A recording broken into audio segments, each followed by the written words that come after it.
St. Pete College political professor Tara Newsom and USF political communications professor Josh Scacco joins us. And first, does Senator Scott stand a chance getting a leadership role in the Senate? You know, Rick Scott has had his eye on the Senate Majority Leader since 2022, but he is up against some two big heavy hitters in the U.S. Senate, John Thune and John Colbert. So it depends on whether President Trump puts his thumb on the scale and makes sure a Florida legislator gets that highly coveted spot. But, you know, there's other Florida Republicans that are also being eyed for leadership positions. And so I think Rick Scott is just one of many in Florida that could be part of the Trump administration and part of the Trump success package. And if he were to get this position, what would that mean for Florida?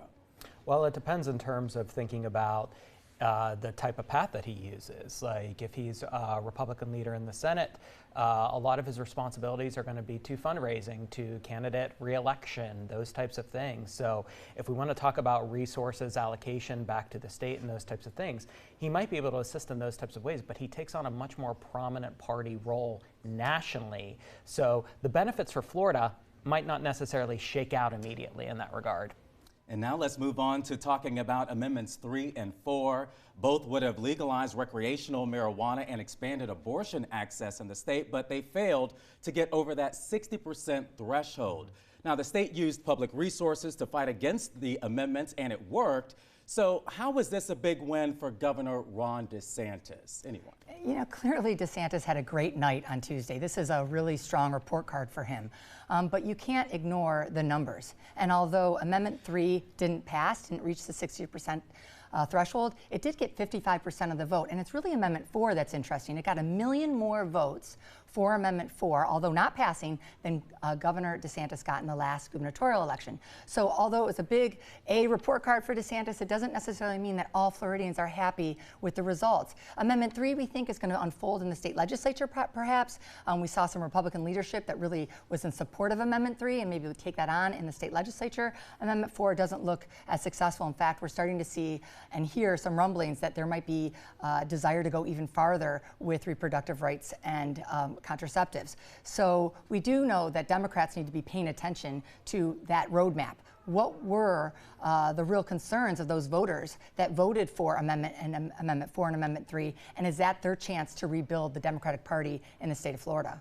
And do we expect anything happening in Tallahassee? Do you expect lawmakers to make a move on this, especially since most voters who voted in Florida favored those amendments? One of the challenges here is that even in failure, what this reveals is that there's strong majority support in the state.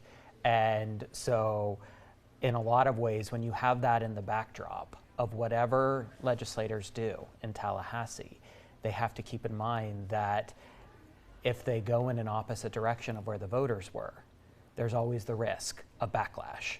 And that, I think, is important to think about here.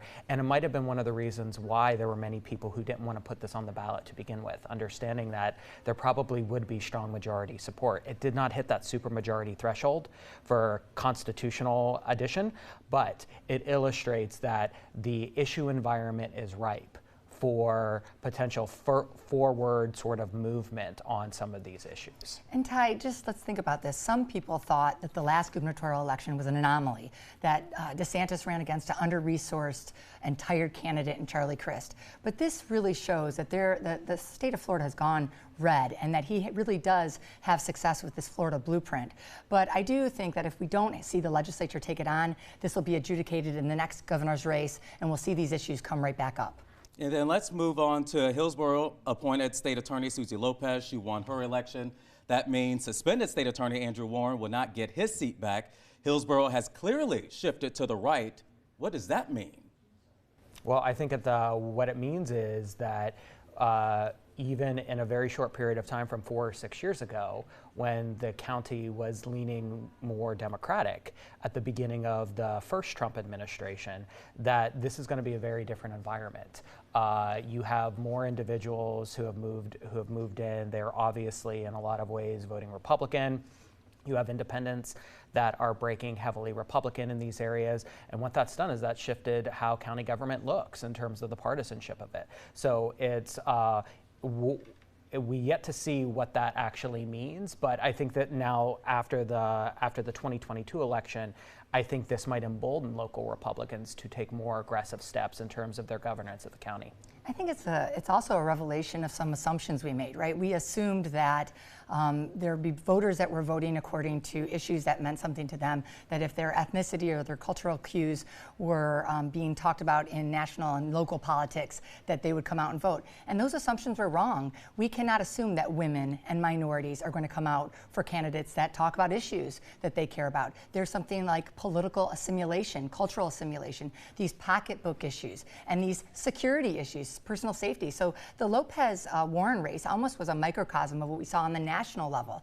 And so I think that we really need to pay attention to what voters are really being driven by. They're not necessarily being driven by these culture wars, more American ideas, like how much money does it cost to buy a loaf of bread and how safe are my kids in the neighborhood.